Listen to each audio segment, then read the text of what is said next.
কেমন আছেন সবাই? আশা করি ভালো আছেন। নিয়মিতভাবে হাঁটতে আসি তো,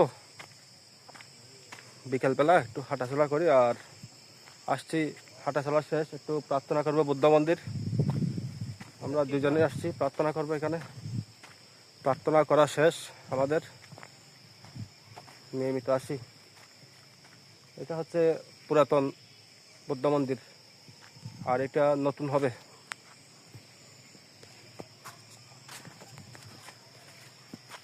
তো এখন আর কি একটু ঘুরি, জায়গাটা ভালো লাগে, অসাধারণ। আমার সাথে আছে ছোট ভাই শ্রাবণ। শ্রাবণ কেমন আছো? ভালো।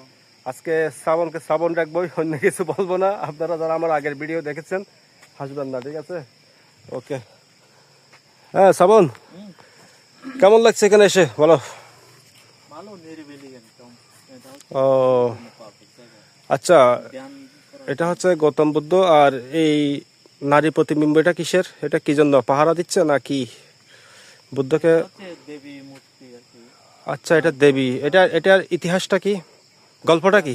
এটা আরে বলে বসুন্ধরা। বসুন্ধরা আমাদের ও হ্যাঁ হ্যাঁ, তাই তো, মনে পড়েছে বসুন্ধরা দেবী।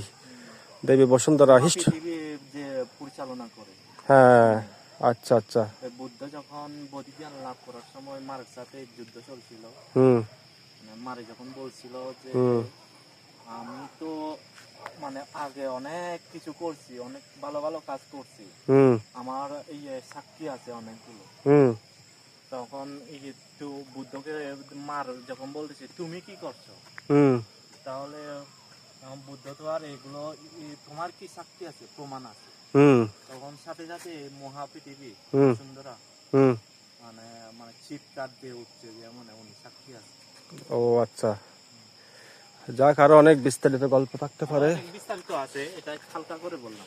হালকা করি, আমরা তো আসলে বলতেছে আমি যদি অতীতে কোনো পুণ্য কর্ম করে থাকি, হুম ওই পুণ্য কর্মের ফলে যদি আমি এই আসনটা প্রাপ্ত হই, হুম যোগ্য হই, হুম তাহলে মানে আমি অরহত্ব ফল লাভ করবো, এই তো? আচ্ছা, মানে আমার সাক্ষী ও আচ্ছা, এদিকে আসো। বুদ্ধ মন্দিরটা খুব সুন্দর একটা জায়গায়, পাহাড়ের চূড়ায় অবস্থিত, গাইন্দাপাড়ার পাহাড়ের টপ লেভেল অবস্থিত বলতে গেলে। এই এলাকায়, এই গাইন্দাপাড়া এলাকায়, অর্থাৎ উঁচু পাহাড় যেগুলো, সেই উঁচু পাহাড়ের মধ্যে একটা, এটা অন্যতম একটা পাহাড়। আর এখানে মোটামুটি সব কিছু ভালোই লাগে, সবুজে অরণ্য বনানি, চারিদিকে সবুজ আর সবুজ, এটা কি গাছ খুব ভালোই লাগছে। কোনটা এটা? না তো, গাব গাব গাছ, না না, জাম জাম গাছও তো হবে না।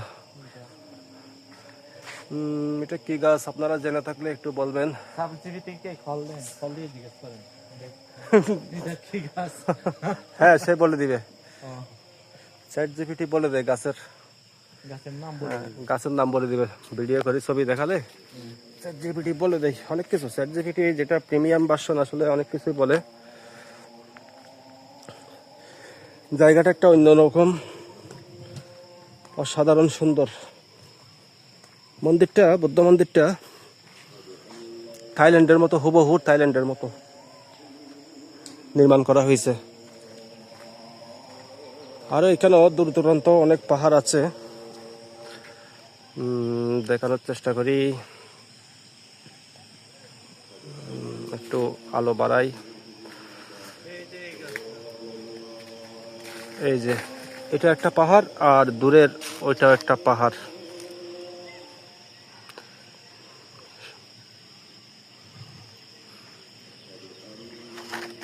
আজকে কিছুটা মেঘের আভাস দেখা যাচ্ছে পাহাড়ে। ওই যে একটু একটু ঝাড়া মেঘের আভাস দেখা যাচ্ছে ওইদিকে, দেখতে পাচ্ছেন?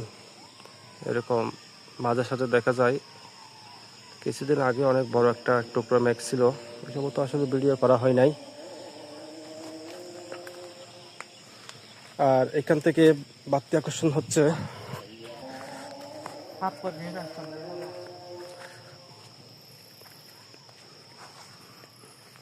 সেম, অসাধারণ, হুবহু থাইল্যান্ডের মতো ডিজাইন, নকশা। আর ভাষাগুলো থাইল্যান্ডি ভাষা না? না আমার মা বার্মিস। আচ্ছা, এটা বার্মিজ ভাষা। আচ্ছা, ঠিক আছে ঠিক আছে, বার্মিজ ভাষা হতে পারে, যেহেতু এটা কিন্তু সাব জিবিটি বলতে পারে। এটা বার্মিজ মার্কেট হতে পারে। না, হ্যাঁ শ্রাবণ, দেখছেন না হ্যাঁ হ্যাঁ, ওই যে বুদ্ধ প্রতিবিম্ব, আচ্ছা ওইটা ওইটাই এখান থেকে দেখা যাচ্ছে। ওয়াও, আচ্ছা এটা সব এই আন্ধারে আছে এখানে। আচ্ছা আচ্ছা আচ্ছা, ওই আচ্ছা বন্ধুরা, আমরা সব সময় যে বুদ্ধ প্রতিবিম্বের পিছনে আমরা অবস্থান করি, বসি, একটু হাঁটাচলা করি, এটাই সেই বুদ্ধ প্রতিবিম্ব, 100 ফিট উচ্চতার। 100 ফিট উচ্চতা। আমরা প্রত্যেক দিন আসতে না পারলেও মানে ফাঁকে ফাঁকে যেদিন আমাদের একটু চাপ কম থাকবে, মানে অফিস ছুটি হয়ে যাবে, মানে খেয়ে দিয়ে যেদিন আমাদের কাজ থাকে না, তাই না? যেদিন আমাদের কাজ থাকে না, সেদিন আমরা হচ্ছে মন্দিরে আসার চেষ্টা করি, বৌদ্ধ মন্দিরে সময় দেওয়ার চেষ্টা করি, প্রার্থনা করার চেষ্টা করি। আমরা আসি, আমরা দুজনেই আসি, যেহেতু আমরা দুজনে বুদ্ধ ধর্মাবলম্বী। প্রার্থনা করলে হচ্ছে আমাদের মন ফ্রেশ থাকে, অনেক কিছু ভালো ভালো চিন্তা মাথায় চলে আসে। এই যে পাতা ঝরে গেছে শ্রাবণ, এই গাছগুলো কিসের? এটা হচ্ছে গোলাপ ফুল বলে একটা। এটা হ্যাঁ হ্যাঁ, গোলাপ ফুল, গোলাপ ফুল, গোলাপ ফুল। গোলাপ ফুল এরকম কেমন হবে? গোলাপ হ্যাঁ, ফুল এগুলো এক ধরনের গোলাপ। ও আচ্ছা, এক ধরনের গোলাপ। গোলাপ ফুলে তো গাছে কাটা থাকে। পাতা ঝরে গেছে, পাতা হয়ে যাবে। এটা হচ্ছে শেফালি মনে হয় নাকি? চলে আসুন লামা, বান্দরবনের লামা থানাধীন শেষ প্রান্তে গজালিয়া। এই যে নিশিকামিনী, এটা জায়গাটা হচ্ছে বান্দরবনের লামা থানাধীন শেষ প্রান্তে, লামা থানার শেষ প্রান্তে গজালিয়া ইউনিয়নের গাইন্দাপাড়া। বিশাল এলাকা জুড়ে গাইন্দাপাড়া অবস্থিত। সেই গাইন্দাপাড়া, তারপরে গাইন্দাপাড়ার পরে গাইন্দাপাড়াটা পার হলে আপনারা চলে যাবেন ডিম পাহাড়, চিম্বুক পাহাড়, থানচি। অর্থাৎ লামা হলেও কিন্তু আমরা আছি লামার শেষ প্রান্তে।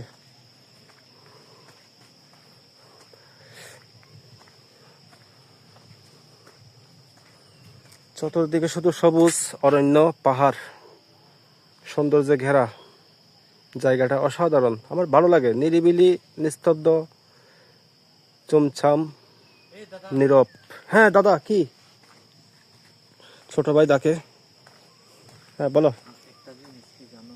হ্যাঁ, আমরা তো মন্দির করি পূর্ব দিকে মুখ করি, হ্যাঁ, এটা তো পশ্চিম দিকে মুখ করে করছে, দেখছেন?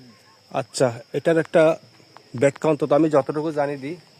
আসলে ধর্মীয় মন্দির বা উপাসনালয়, বিশেষ করে বৌদ্ধদের, সেটা উত্তর দিকে হোক, দক্ষিণ দিকে হোক, পশ্চিম দিকে হোক, সেটা কোনো দিক না। আপনি যদি হিসাব করেন, দিক বলতে কোনো শব্দ নেই। আমাদের পৃথিবীর ঘূর্ণন গতি, অর্থাৎ আহ্নিক গতি আর একটা বার্ষিক গতি। আহ্নিক গতি আর বার্ষিক গতি যদি আমরা হিসাব করি, দেখা যাচ্ছে বাস্তবে উত্তর, দক্ষিণ, পূর্ব, পশ্চিম বলতে আমরা আসলে এটার কোনো অস্তিত্ব নেই বললেই চলে। দিক বলতে কোনো শব্দ নেই, সব দিকেই ভালো। কিন্তু আমাদের গৌতম বুদ্ধ তো পূর্ব দিকে মুখ করে, না না না না, পরিজ্ঞান লাভ করে। আসলে দিক বলতে কোনো শব্দ নাই, যেদিকেই হোক। ছোট ভাই হয়তো বলে ফেলছে। আসলে আমাদের অনেক, যেটা আমরা অনেক ধর্মীয় গোড়ামি বা কুসংস্কারের আচ্ছন্ন থাকে, অনেক সময় চিন্তা ভাবনা করি, কিন্তু আসলে ঠিক না। বৌদ্ধ ধর্ম হচ্ছে সম্পূর্ণ কুসংস্কার মুক্ত।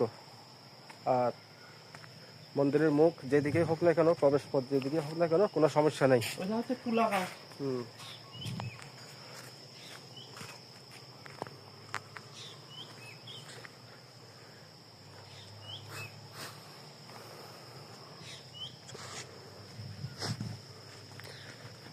যাক, এবার যাওয়া যাক। অসাধারণ জায়গাগুলো, জায়গাগুলো অসাধারণ। অনেক টপ লেভেল পাহাড়ের উপরে, নীরব, নিস্তব্ধ, পাখির কলরব, ঝিঝি পোকার জিনজিরানি, সব মিলিয়ে অসাধারণ অসাধারণ। আর ঝিঝি পোকার পাশাপাশি একটু পরে শিয়ালের হাঁক ডাক দিবে, শিয়ালের হাঁক ডাক, পোক্কা হওয়া হাঁক ডাক দিবে। যাক, এটা প্রকৃতির নিয়ম। জগতের সকল প্রাণী সুখী হোক, যে যেখানে আছে, যার অবস্থান থেকে জগতের সকল প্রাণী সুখী হোক। সেটা ঝিঝি পোকা হোক, পশু পাখি হোক, শিয়াল হোক, কুকুর বিড়াল হোক, যাই হোক। গৌতম বুদ্ধ বলেছিলেন জগতের সকল প্রাণী সুখী হোক। সবার সুখ কামনা করেছে। তো ঠিক আছে, আজকে এই পর্যন্ত, যাওয়া যাক। ঠিক আছে শ্রাবণ, ওকে, বাই বাই। হ্যাঁ বাই, ওকে। যদি ভালো লাগে লাইক কমেন্ট এন্ড শেয়ার, এভাবে নতুন নতুন ভিডিও হ্যাঁ হ্যাঁ, এবং লাইক কমেন্ট শেয়ার সাবস্ক্রাইব করে দিবেন, বুঝছেন? সাবস্ক্রাইব না, সাবস্ক্রাইব করে দিবেন একেবারে। সাবস্ক্রাইব করবেন না কেউ, সাবস্ক্রাইব করে দিবেন, ওকে। হ্যাঁ, আমার কিন্তু গুরু, ঠিক আছে, আজকে মনে হয় শুদ্ধভাবে বলছি, গুরু আমার ছোট ভাই, কিন্তু ছোট ভাইয়ের কাছ থেকে আমি মাঝে মাঝে আসলে অনেক কিছু আমি যদি শিখি। গুরু হই, এনে হচ্ছে মহাগুরু। মহাগুরু কেমন হবো আমি?